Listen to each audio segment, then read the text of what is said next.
hirap dalhin ang Christian area. Kasi ang discrimination sa atin as a Muslim.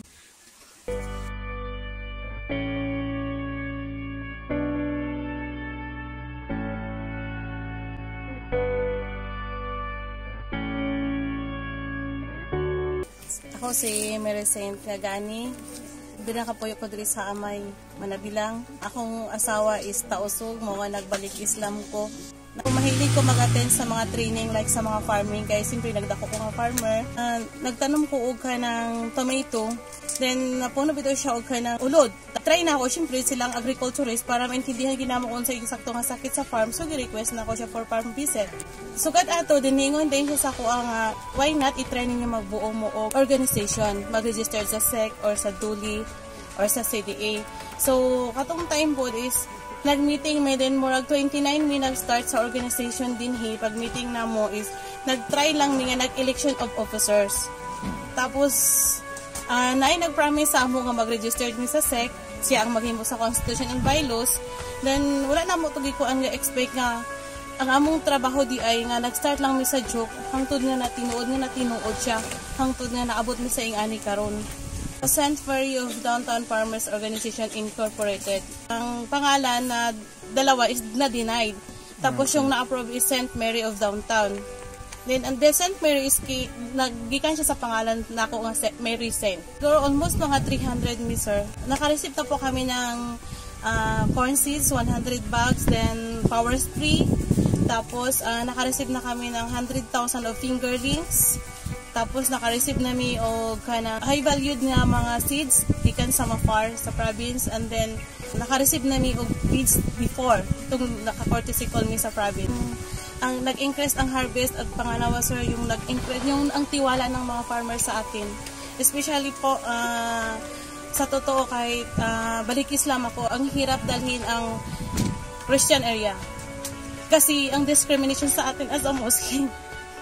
Tapos yun lang mahirap, tapos yung pinafight ko yung good governance, tapos ganun lang.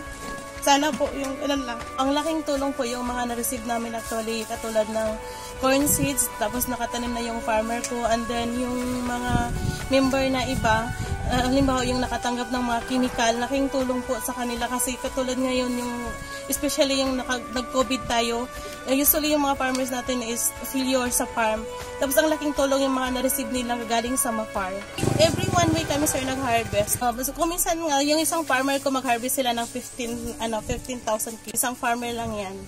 Kalabasa, talong, cabbage, at sal po, sa Cagayan po. Then ngayon po, yung Gawad Kalinga po, isa kami na yung nabigyan ng opportunity na makapag-deliver sa Marawi.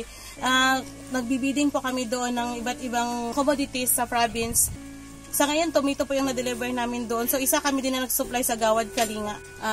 Nagpasalamat ko sa Mafar Province, Mafar Region, sa ilang suporta sa AMUA. So, good, nag-start ang organization. Grabe siya excited, pero pasalamat ko sa ilang pagtabang sa AMUA nga wala gid mi gipasagdahan sa Mafar Province ug sa region. Hangtod nga pag-start sa organization hangtod karon wala mi lagi na pasagdahan. Thank you sa Mafar Province. Salamat kay sa inyo sa region nga grabe gid mo mag-accommodate sa AMUA. Na-experience na mo katong nag-seminar mi sa Marawi.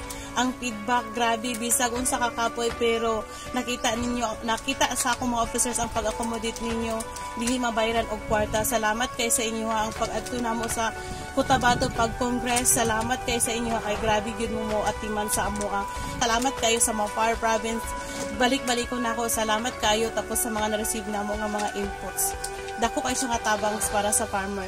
Tapos ang salig sa ato karon sa farmer sa tinuod lang. Kung sa una ang salig nila sa atoa, labi na sa Bangsamoro, ang salig nila sa una sa atoa butang nako is 50%, karon sa tinuod lang 100%.